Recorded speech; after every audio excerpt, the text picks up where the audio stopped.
is a box, a musical box, wound up and ready to play. But this box can hide a secret inside. Can you guess what is in it today?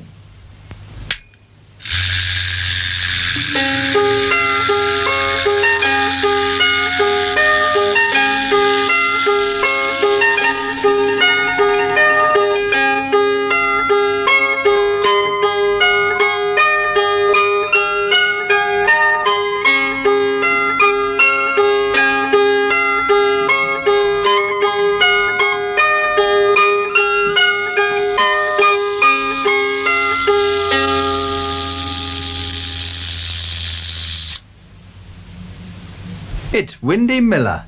Hello, Windy. Are you busy? Plenty of corn to grind? Plenty of wind in your sails? Ah, yes, they're going nicely, aren't they?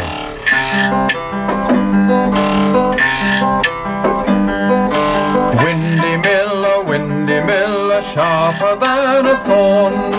Like a mouse he's spry and nimble when he grinds the corn. Like a bird he'll watch the wind and listen for the sound, which says he has the wind he needs to make the sails go round. Phew, it's warm work being a miller. Have you any more sacks of corn to move? Ah, you're a lucky man, Windy. You like your work. You're never so happy as when you hear the sound that says you have the wind you need to make the sails go round. This is what Windy likes doing most of all, listening to the sails turning. Windy has lived in Collie's Mill all his life and he loves the sound of the wind in the sails. Long ago, when Windy was young, all the farmers brought him their corn to grind, but now they send it to the town, to the monster mechanical millers. Windy doesn't care. There will always be some farmers to bring him some corn, like Farmer Bell here.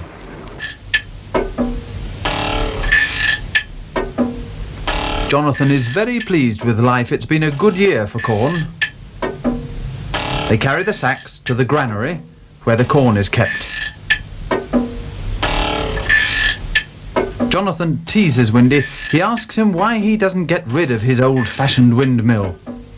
Windy says that the mill was good enough for his father and good enough for his grandfather and is therefore good enough for him. Besides, the modern machinery doesn't make such a nice noise. Windy will not move with the times. Windy gets some of his home-brewed cider for Jonathan. It's thirsty work carrying sacks. But Jonathan is driving, so he won't have any now. He must go to the station to get his milk churns.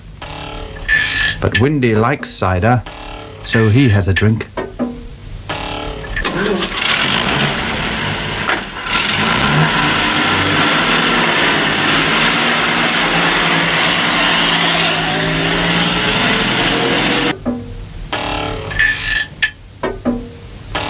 Windy looks at his mill proudly. No one will make him change anything. Cider is very good, but it makes people sleepy. Windy's cider is very strong cider. Windy Miller is suddenly very sleepy.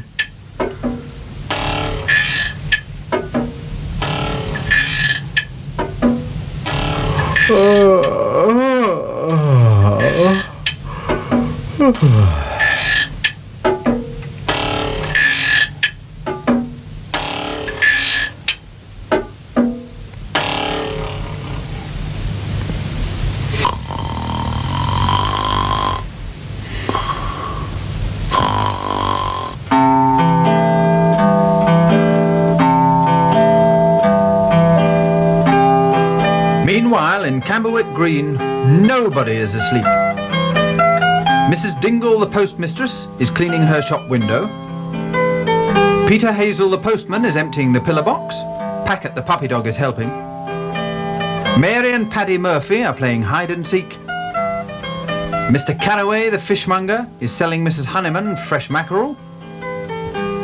And here in Murphy's bakery, there is the greatest activity of all.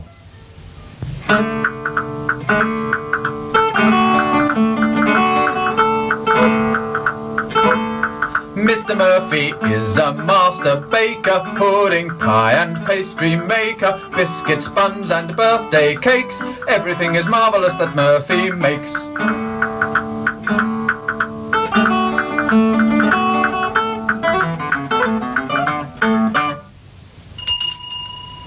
This is Captain Snort of Pippin Fort. He's come to give his order for the week. 4 dozen loaves of bread, that's 48, 2 dozen currant buns, that's 24, a dozen apple tarts, that's 12, and one of these for me. Very good, sir. I'll see that your order is delivered today. Now Mr. Murphy can finish his cake making. No, another customer. Mrs. Honeyman from the chemist's shop, and the precious baby. She asks Mr. Murphy to hold the baby while she finds her shopping list. She is giving a big party. She needs 15 tea cakes, 15 macaroons, 15 chocolate eclairs, 15 meringues and a large currant loaf. And talking of currant loaves, did I ever tell you of the time Mrs. Varley tried to make a currant loaf? And Mr. Murphy has to hold the baby while Mrs. Honeyman, who never stops talking, gossips and gossips.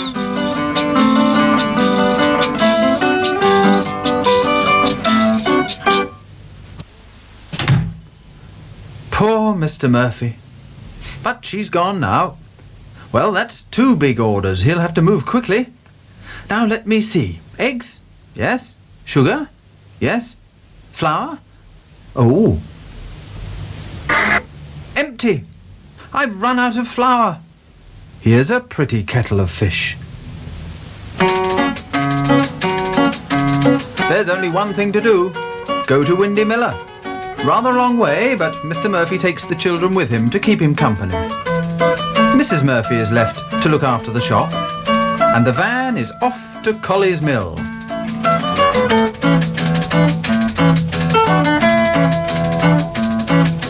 Driving along with the baker's man in a rackety-tackety baker's van. Each loaf and cake the bakers bake will roll and shake as our rounds we make with the baker man in the baker's van, the rackety-tackety baker's van.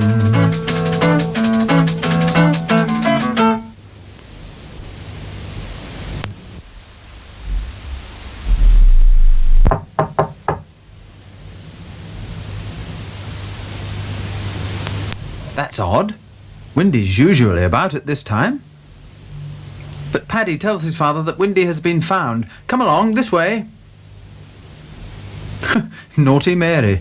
But Windy is still sound asleep. Windy, you're asleep. Wake up, please. I've run out of flour, Windy. I must have some immediately.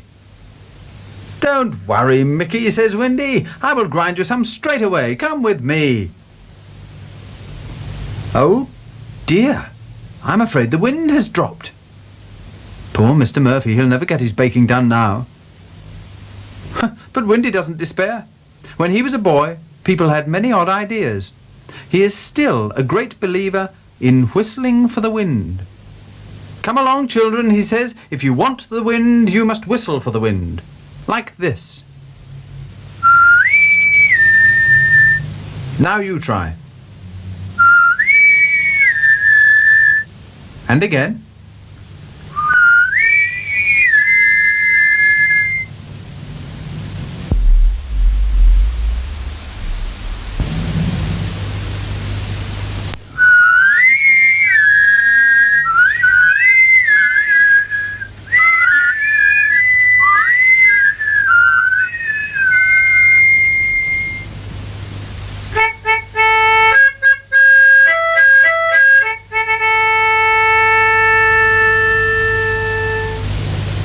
Here we are at Pippin Fort, Captain Snort's military academy.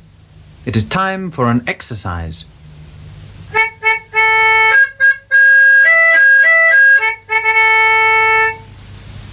Fall in.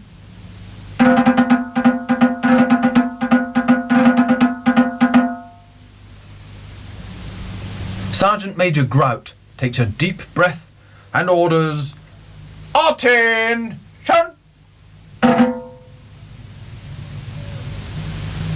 Slope! Hums!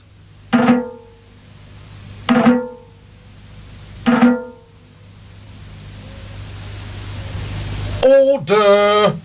Hums!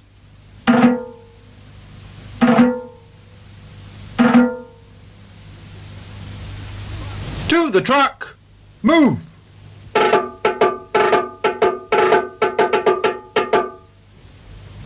The Sergeant Major reports to Captain Snort that the boys are ready to drive off to Camberwick Common to play their tracking games.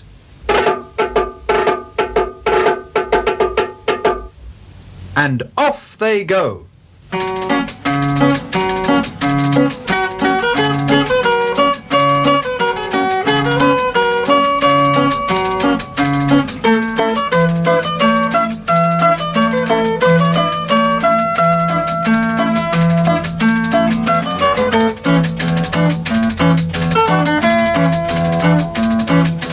Driving along in an army truck, in a humpity-bumpity army truck.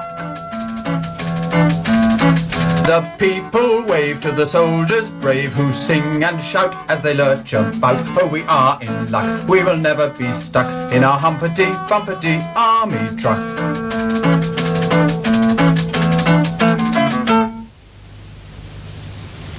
At Colley's Mill there is still no sign of any wind. But suddenly Windy sees the army truck approaching. Look! He's going to stop it!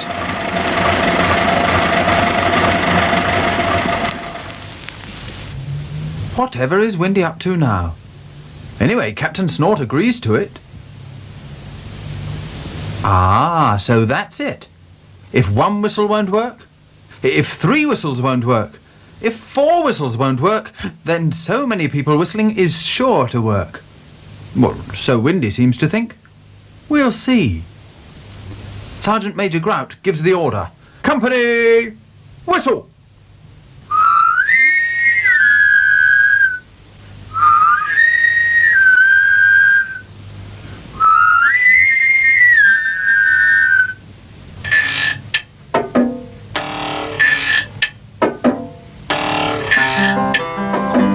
There you are. The wind is beginning to blow. Windy is sure that it is all this whistling. I wonder.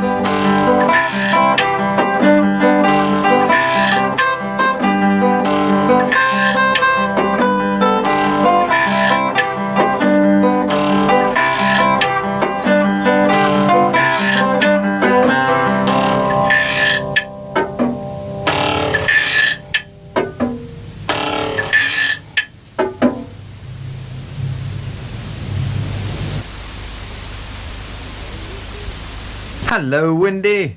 Did Mr. Murphy get the flour he wanted? That must have made him very happy.